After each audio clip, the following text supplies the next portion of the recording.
Fighting Islamist radicals, Hamas says it has put an end to what's been seen as the greatest challenge to its control of Gaza since it took over the Strip. But what's the significance of Islamist groups emerging in Gaza, and how much of a threat are they to Hamas? This is Inside Story.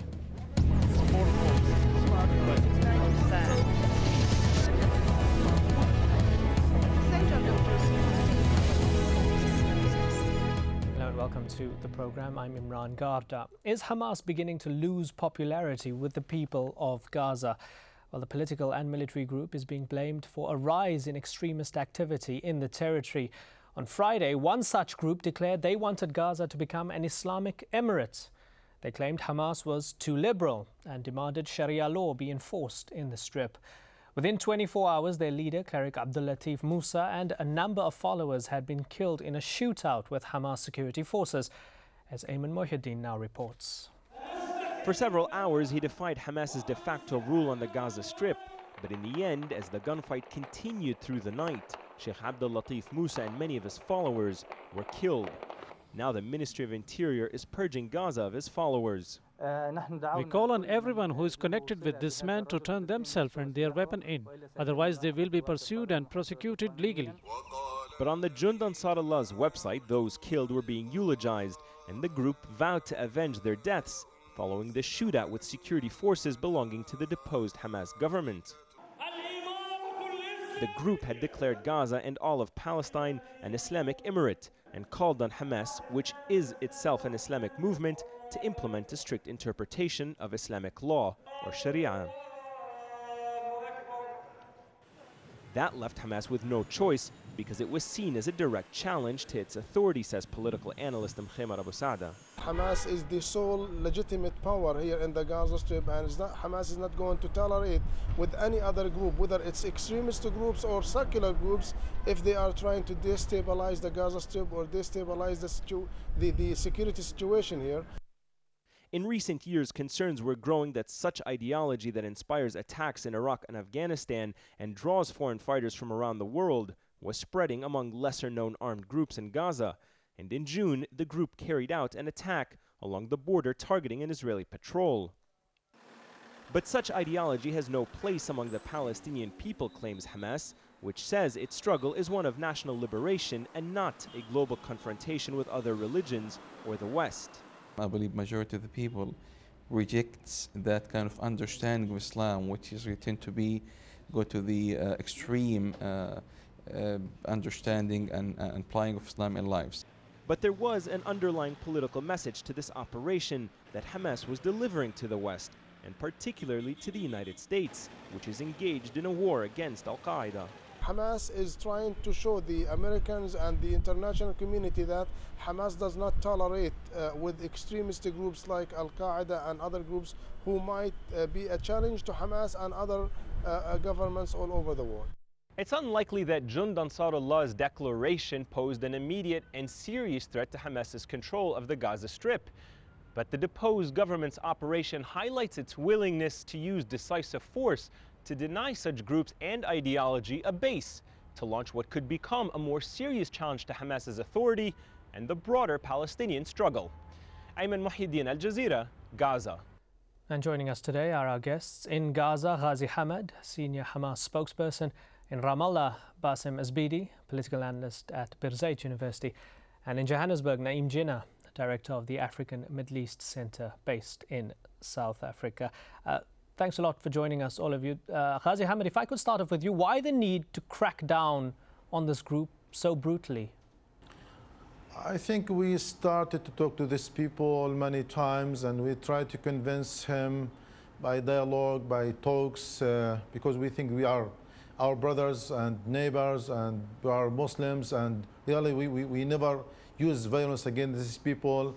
Many times we discussed this point with them, and we talked with these people, but really they didn't listen to us, and they tried to use kind of violence against innocent people, against the internet cafe, against some celebration in Gaza, and tried to use this violence and this power against the internal society you know that this is not accepted and it's not intolerable. But sorry to interrupt you. You make it seem as if there was a lot of opportunity. Sorry to interrupt you. You make it seem as if there was a lot of opportunity for negotiation and dialogue when all of this happened within 24 hours, it seems. Yeah, 20 killed, 6 civilians out of them, 3 children. Before that, we talked with these people in different occasions, especially some of them in the prison, some of them outside. We talked. We sent some people to talk to them, even some scholars, some educated people. But really, they put in their mind that they are the only people in the society. They represent the Islam. They want to use everything against Islam. They are against the government. They are against the authority. They are against all the laws. They want to build their special entity in the Palestinian society. So I think this is intolerable, and no one can accept such a new government, a new entity, a new authority in the Palestinian society. This is not the meaning of the Islam. It's not the essence of the Islam. The Islam means that you talk to people, you try to convince him, you can use peaceful means for the Muslims and the Christians and the others, but not to start using violence and violent means against your people and your citizens and your neighbors. And this is not accepted. But as I told, this is the only option for us, because we spent many times in order to convince him to be in the right way and to avoid using violence and violent means against people and against the society. Let's go to Bassem Azbidi in Ramallah. Mr. Azbidi, Mahmoud al-Habash, the Palestinian Minister of Waqf and Religious Affairs, said, and I quote, "Everybody knows that it is Hamas that planted extremism with its coup in 2007. Do you agree with that? Well, this is too political. This statement is somehow questionable. I think the emergence of such radical groups in Gaza has certain reasons. Number one, Gaza is under siege, and when you place anybody under siege, that person will go crazy. So there is a sense of craziness that allied to this development, and it really tells us about how difficult and how frustrating and how dangerous the situation in Gaza might turn. This is number one. Secondly, the fact that Hamas was very quick in swiftly putting an end to this kind of development, Hamas was sending out important messages. Number one, that they are defending their authority, which is the political message. Secondly, they are defending their own interpretation of Islam, which is the religious, ideological kind of thing. And what Hamas is really saying here, that we are not going to tolerate any group that poses challenge to our authority, especially at this time in Palestine, where Gaza is presenting itself as a model for the Palestinians, where Hamas is trying to say, we have provided an alternative that is much better than the one that you guys have in the West Bank. And also at the time when Fatah group is concluding its democratic event in Bethlehem by electing its organizations and so on and so forth. So this development in Gaza has to be placed in this kind of larger context.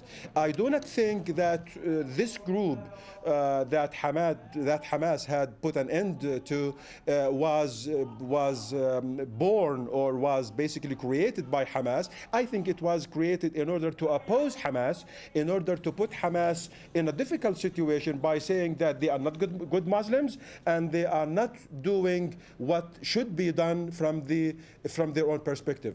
Naim Jinnah, is this just merely symptomatic of the siege, the Israeli blockade on the Strip, and a desperate people living in an open-air prison? Well, of course, you know, among Muslims anywhere in the world, you have a range of opinions on religious issues, etc. But certainly the fact of the siege has ensured that particularly young people, but people in Gaza generally, are driven to a situation of desperation.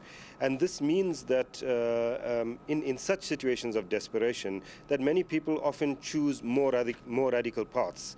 And so for people that have aligned themselves to to Jund Ansar Allah, for example, the path that Hamas has chosen is too moderate and building on that kind of rhetoric, not Islamic enough. So certainly the siege, the fact that people are living in a situation where they're not able to get adequate food, they're not able to get adequate medication, their borders are blocked off, the sea is blocked off for them, they're not able to bring in material for reconstruction after the December-January massacres. All of this assists in driving people to choose the more radical kind of paths. Let's remember that Jund Ansar Allah was formed only in November last year. I'm not saying it's the only such phenomenon. There have been others and there will be more in future. But it was born in November last year, just before the massacres, after 18 months of siege. Its first operation was undertaken a few months after the end of the massacre, when the desperation reached even greater levels. And so certainly in this kind of a situation, you're going to find such phenomena arising within Gaza and in any such situation. Well, Hamas may be trying to stop groups like Jund Ansar Allah from gaining popularity, but as you've heard, some are blaming Hamas themselves for their very existence.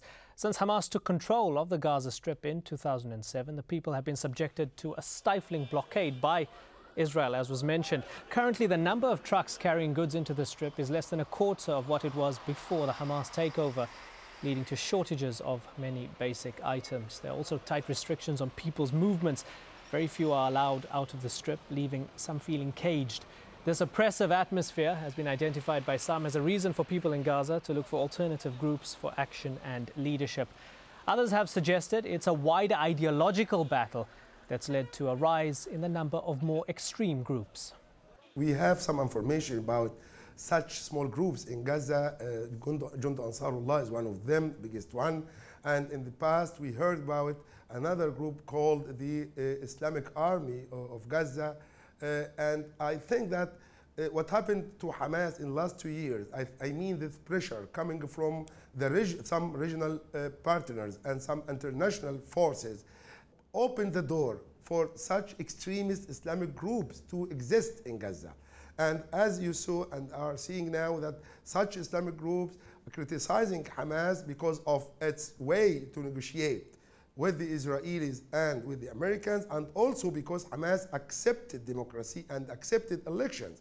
And I think what happened confirmed the reality that Hamas is different. Hamas is not al-Qaeda, and still all the time we have deep differences between Hamas method and al-Qaeda and the Salafi jihadist method represented by Jund Ansar Allah, by their way.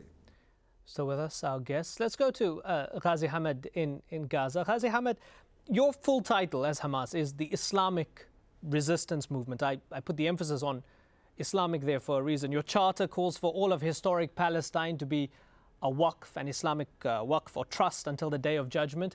Aren't groups like Jund Ansar Allah merely being more true to the foundations of Hamas? And just because you've become mainstream and embraced politics, that's why you see them as extreme now? Look, I think it's not kind of justification, because along the history of the Islam, many groups, the extremists like Al-Khawarij and others, they try to work against the authority, against the Khalifa, against the others. But I think the main problem is that these people misunderstand the Islam. They don't understand the meaning of the Quran, the meaning of the verses, and the hadith of the talks of the Muhammad sallallahu alaihi wasallam. Sometimes they think that they are the only power in the world. They want to fight against all the governments. They want to build the... I think this is not the track of the Islam. They don't understand what's the meaning of the jihad, what's the meaning of the government, what's the meaning of the political process, what's the meaning of the parliament. Really, personally, I discussed with these people when they kidnapped Alan Johnson, the British journalist, in 2007. I sat with him more than 20 hours. These people, they don't understand anything about the Islam. They put in their mind that they are the only group. They want to control everything. They want to build the khilafah on any small parts. They never understand anything about the real meaning of the Islam. So Ahmed, it seems as if there are lots of people, in your opinion, who don't understand Islam in Gaza, because we saw the pictures from Abdel-Latif Moussa's funeral. He has hundreds of supporters. There are a lot of people in Gaza who you claim don't understand Islam.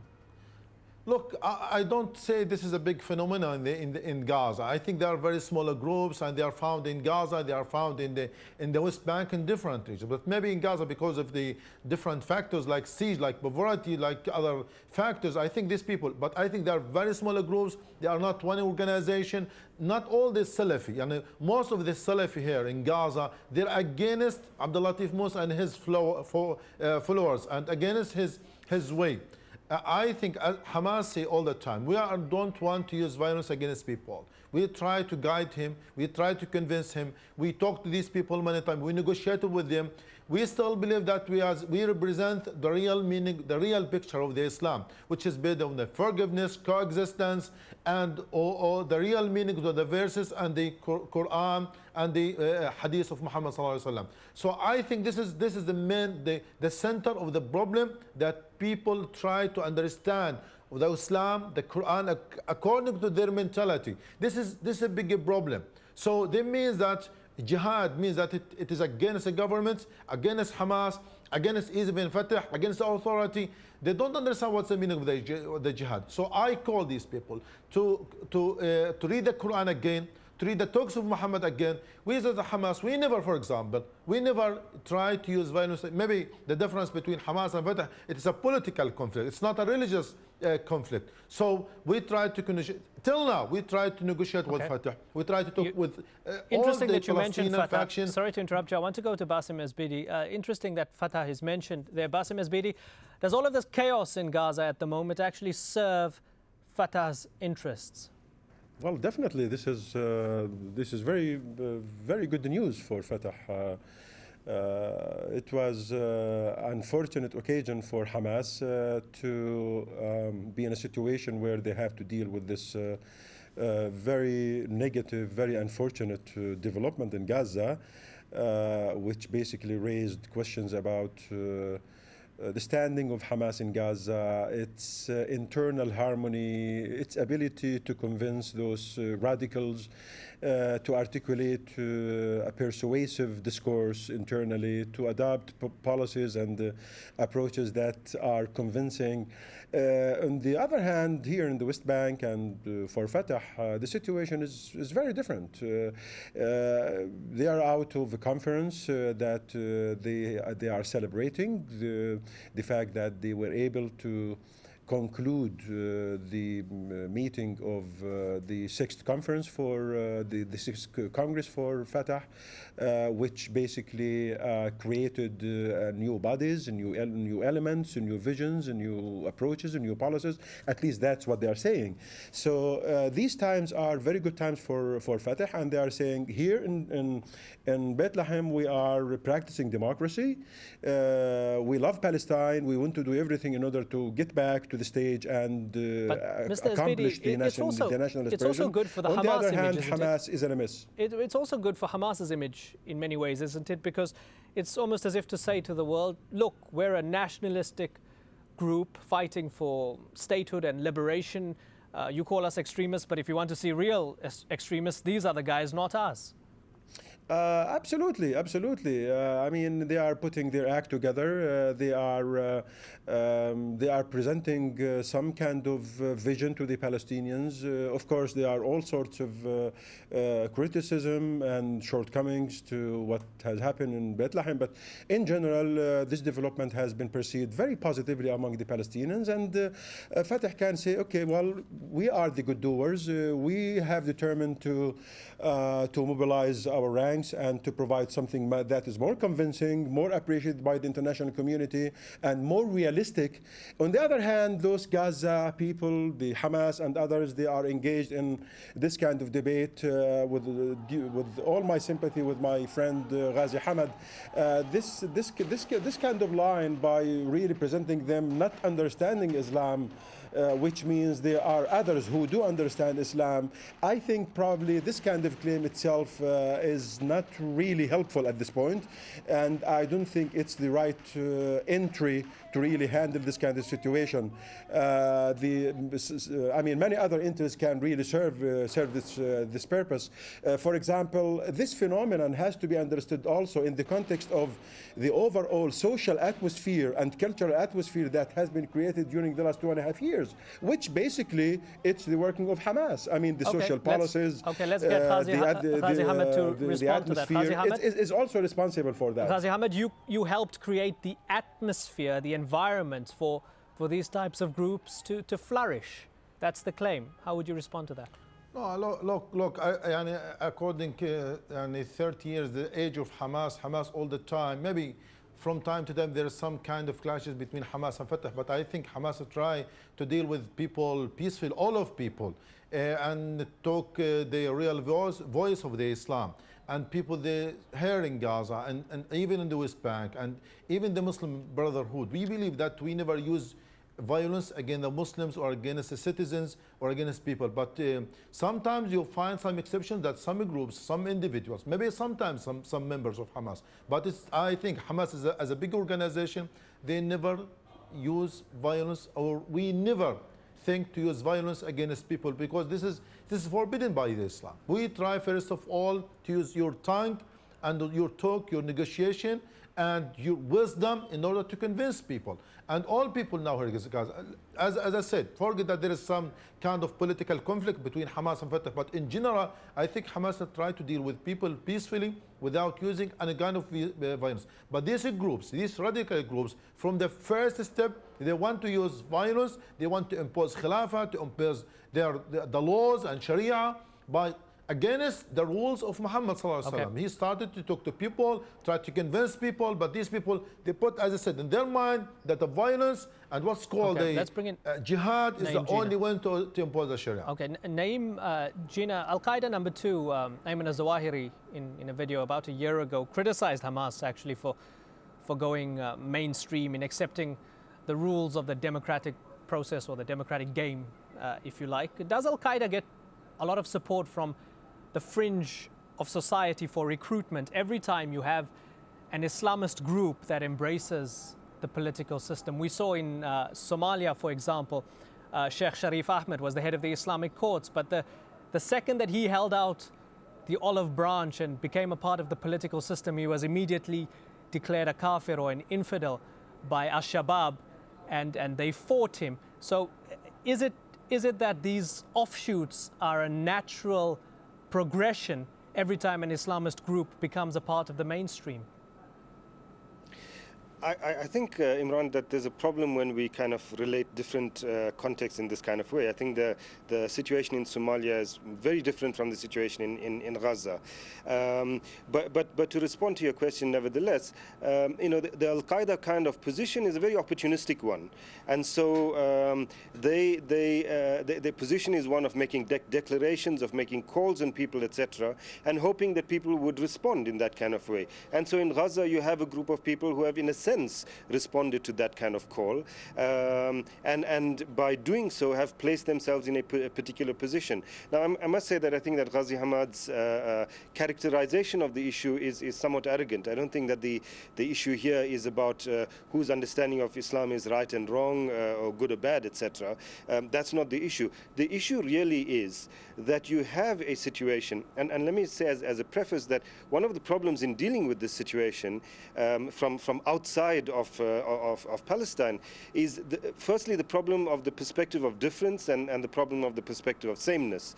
In terms of the perspective of difference, we in the rest of the world, many of us in the rest of the world, seem to think that the Palestinian situation, somehow completely different from the rest of us. So that, for example, in South Africa or in any other country that you might live in the world, if you have someone that gets up on the minbar in a mosque or gets up on the pulpit in a church surrounded by armed bodyguards, claiming that now this country is declared a Christian state or an Islamic state or whatever the case might be, No one will tolerate that. Okay, yet somehow we have to have a debate about this when it happens in Gaza. The perspective of sameness that I say is a problem is, let's remember that Gaza is not a normal democratic state. It's not a state, it's not a normal democracy. We have a situation where Hamas is a resistance movement trying to provide certain services to its people living under occupation. And within that kind of context, trying to also broker a deal with the occupiers, when you have groups like this coming up, they need to be dealt with in a particular kind of way. Okay, you made your point. We have run out of time. Thanks a lot for that, gentlemen. In Gaza, Ghazi Hamid; in Ramallah, Basim Azbidi; and in Johannesburg, Naeem Jina. And thank you so much, the viewer, for joining us here on this edition of Inside Story. Bye-bye for now.